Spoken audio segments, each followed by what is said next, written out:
I bought this Gameboy Micro off Facebook Marketplace for $120, which I thought was a fair deal considering what they're selling for online these days. We've got a problem though.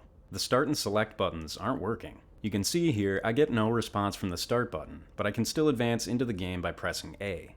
In the game, select should bring up a menu, but instead, it's doing nothing. The start button not working is a bigger problem because many games, including this one, require it to save your progress. The seller offered a refund if I brought it back, but I decided to keep it and see if I could fix it. I've taken this apart once before and found a lot of crud and evidence of water damage. I wasn't filming then, so all I have is this picture to give you an idea of what things were like in there. It was pretty bad. I've since cleaned it all out, but at the time I didn't know that the start and select buttons weren't working. So this is just a disclaimer that when we get back inside this thing, it's probably going to look a lot cleaner than what you should expect if you're taking apart your own old unit. With that out of the way, let's get started. First step is to remove the battery cover with a small Phillips drive. Pop the battery out and disconnect the wires with a firm yet gentle tug.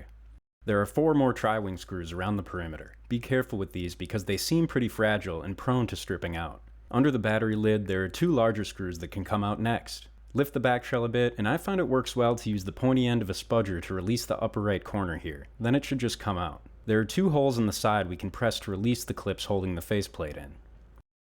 3 more screws are holding this black plastic liner in place. When they're removed, I use my spudger to release a small clip in the upper right corner here, which allows the liner to come out. Then we can remove these shoulder buttons. And take out the final screws. There are 3 on the right side here, and 1 over the metal shield. Flipping the unit over, I'm supporting the outside while pushing on the screen with a cloth, which eventually separates the shell from everything else. The power switch fell out on its own, and so did that metal shield. Now we'll pull out the start button and the select button. When I lift it up here, the speaker falls out, which might not happen to you, but that's okay. We can put it back later. I'm going to turn it over and use the tweezers to remove this small button board from the plastic liner. There's a large flex supporting the screen, so we can walk it through the opening of the plastic liner here without worrying too much about damaging the connectors. I'm going to put the speaker back in and move all that aside for now. We'll flip the circuit over so that we can unlatch this big connector and this small one tied to the screen. We'll get that unhooked and set it to the side. Now we'll unfold that button board so we can lay it flat and get a better look at it. Well, those don't look so great. They click in and out properly, but they're brown around the outside, indicating moisture has entered and begun to corrode the internals of these buttons. I'm checking with a multimeter to see if I can get a signal when I press the buttons. Very hard to do without 3 hands, but the short story is I didn't get any response. I need to find some suitable replacement buttons, so I'll take a few measurements on these. Looks like we have about 4.5 millimeters wide and 4.5 long. Pad spacing is about 3.5 millimeters, and for the height we have just under 0.6 millimeters. Now that we know more about our switch, we can try and find an equivalent part. I'm on Mouser.com and I'll head over to the switches section. I believe these are tactile switches we're looking for. In the filters, I'm just going to enter everything I know. So it's non-illuminated, SMT mounting style with straight pins. Switch function is off, on, in parentheses, which means momentary on. So when you let go of the switch, it reverts back to off. Don't care about those. The length we measured at 4.5 millimeters. Same thing with the width. The height we measured a little higher than this, but this seems to be the standard size, so we'll click it.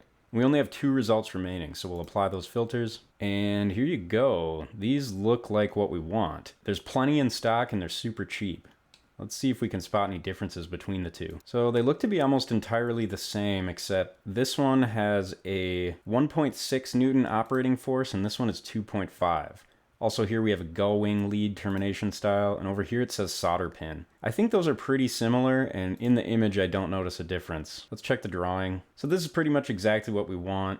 4.5 by 4.5, the height matches, everything that we measured checks out here. Here's the schematic, which shows pressing the switch connects 1 and 2 to 3 and 4, and when you let go, it disconnects them. Since these 2 parts are pretty much the same, I'm just going to order 10 of each. They're only 12 cents a piece, and after shipping, I expect it to be like 10 bucks. While I'm waiting on those new buttons to arrive, I'm going to desolder and remove the current ones. I slide a knife blade under the button so that I can lightly pry it up while I'm reflowing the solder pins. This was very tricky to manage without a microscope due to the small size of everything, so I didn't get very complete footage. After desoldering all 4 corner pins, I could remove the button and clean up the rework area with alcohol. I repeat this process for the other button off camera. The mail arrived, and here are the two switch types I bought. It turns out the solder pin style is the same on both switches, so the Mouser product page had a small error, and the only real difference is that one is slightly easier to press than the other. For the replacement, I'll use the part number that's a bit easier to press. As before, it was difficult to get good footage without a microscope, but my technique was to first tin all the pads and place the component in the right position. I then reflowed each corner joint by applying downward pressure with the tip of my iron at each pin. Here is the end result after both switches are installed. Time to reassemble and see if what we did was good. I start with the screen by plugging in the large cable and then the small one. Then drop that screen back through the opening in the liner and get the button board back in place. Make sure the board is in the right position and fit the metal shield back on. Then we can flip it all over and drop in the start and select buttons. Put the power switch in, bring in the top plate, and lay it over everything, starting from the bottom edge. We'll flip it over again and make an adjustment since the metal shield should be under the lip of the top plate, like that. Replace the 4 screws here, and then the shoulder buttons next.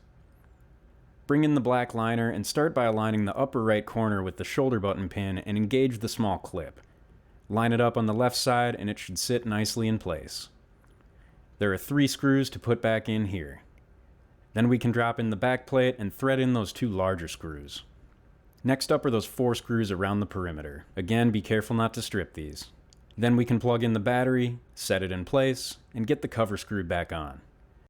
The screen was a little smudged, so I cleaned it with alcohol and dusted it off with canned air. Now we can bring in the faceplate, which just pivots down and snaps in. And we're done. It's time to test this. Can we advance into the game by pressing start now? We sure can. Well, so far so good, but does the select button work too? It does. What joy. Very good news. We can access the menu to save our game now, and all is right with the world. So past water damage was the culprit here, and it just killed the original switches for the start and select buttons. Replacing them was all it took to bring this gaming treasure back into working order. I hope you found this video useful. If you did, please give me a like and subscribe. It really helps me out and will allow me to do more stuff like this in the future. That's it for now. Thanks for watching, and I'll see you next time.